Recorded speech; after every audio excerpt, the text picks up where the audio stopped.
People do not ignore you because you're boring. They ignore the version of you that is trying too hard. And that's the truth. And if you're the person I'm talking to today, which I believe I am, I know you know the feeling. Because I don't think your problem is that you have nothing to say. I think your problem is that the version of you showing up online is not the version people trust in real life. That's the gap. And that's also the pain. That's why your content can look fine and still feel dead. That's why your bio can sound polished, but still say nothing.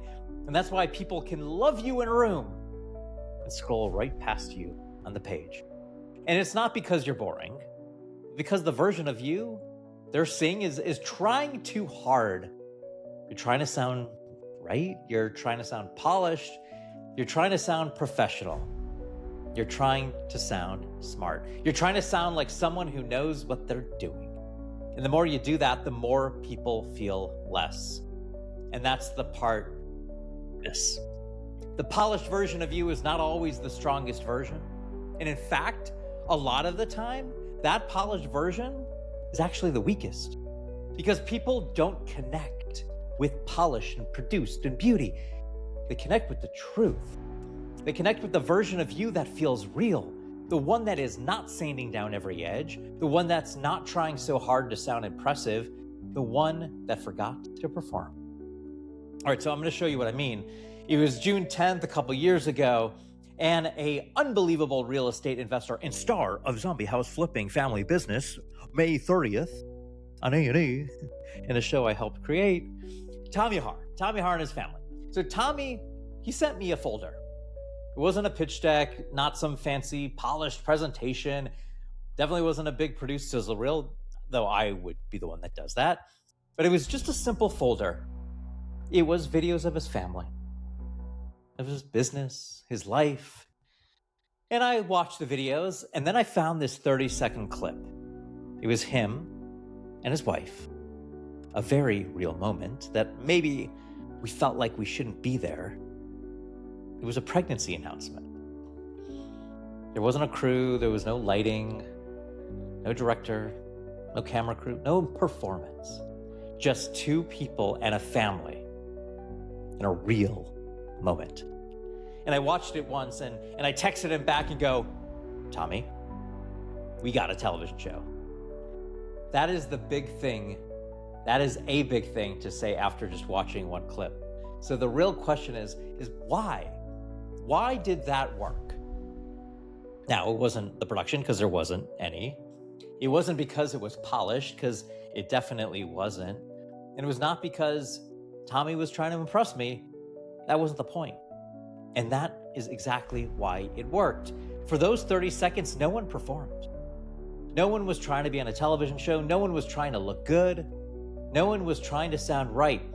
They were just there. Present, real, unguarded, perfect. The kind of truth, that's hard to ignore. That's what I felt. That's what landed. That's what lands in branding too. The real version of you works better than the version that's trying too hard. Every time. Now, let me be clear. I'm not saying sloppy will always win. I'm not saying to stop caring. I'm not just saying just throw anything online and call it authentic. Nope, that's not what I mean. I mean, the more you overmanage, overproduce yourself, the less people are going to feel you. And that's the point. And I think a lot of people and a lot of smart people are doing exactly that. They're managing and producing every word, cleaning up every sentence. Take one, take two, take three, take four. You know this. I only do one take. If you hear my dog in the background, you hear my phone ring, that's okay. I'm not polished. Not sounding or trying to sound credible. Not trying to sound like the version of themselves or myself that I think you will respect. And when you do all of that, the real person disappears if you do that. And that's why the content feels flat, not because there's no value, but because the value is buried under too much performance. No, don't do that. That is what I think a lot of people need to hear, including you. You don't need to be or sound more polished. You need to sound more true, more real, and that's different. That polished version, produced version, might be easier to post. That real version of you is easier to feel. And people trust what they can feel. That's true in TV. It's true in sales. It's true in branding. That's definitely true in life. That polished pitch almost never does what an honest moment does. A perfect about me almost never does what one story does. One real story. A list of credentials almost never does what one real scene does. And that's why Tommy's folder mattered. He wasn't trying to build a brand in that moment. He wasn't trying to do anything but be himself. And the self he naturally was in that moment was so much stronger than anything a production team, even the greatest production team ever, could have built around him. And that's the point. Your best brand is usually not the one you built in your head. It's the one that's been true about you the entire time. The way you talk, the way you care, the way you lead, the way you really show up when you're not trying. When you're not trying so hard and so hard to get it right.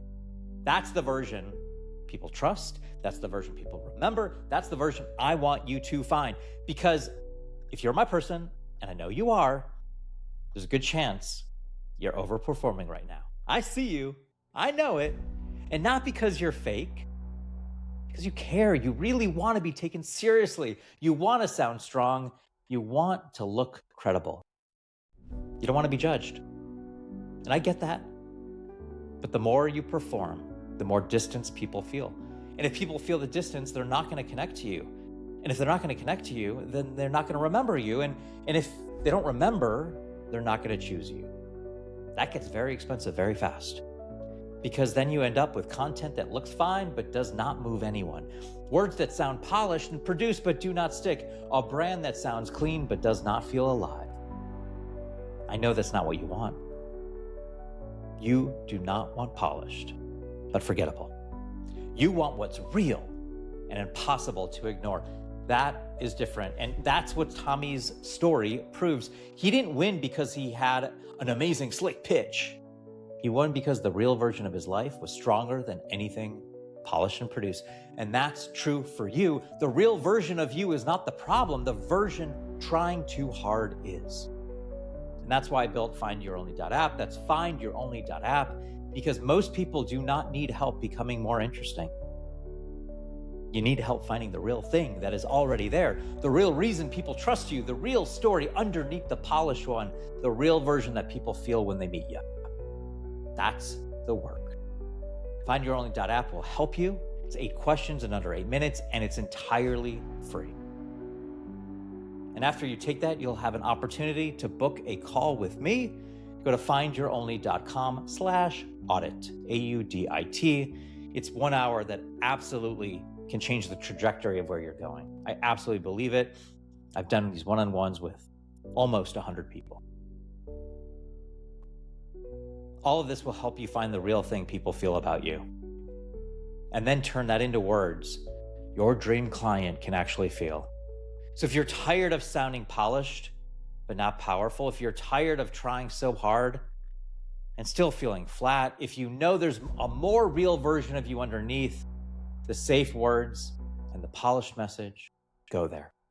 Go there. Because people do not ignore you because you're boring. They ignore the version of you that's just trying too hard. And if this hits home, tell me in the comments, where do you think you're trying too hard right now? Where do you think you are trying too hard right now? And then go to findyouronly.app. Findyouronly.app. 8 questions under 8 minutes. It's all free. Be the only. Be the $2 bill.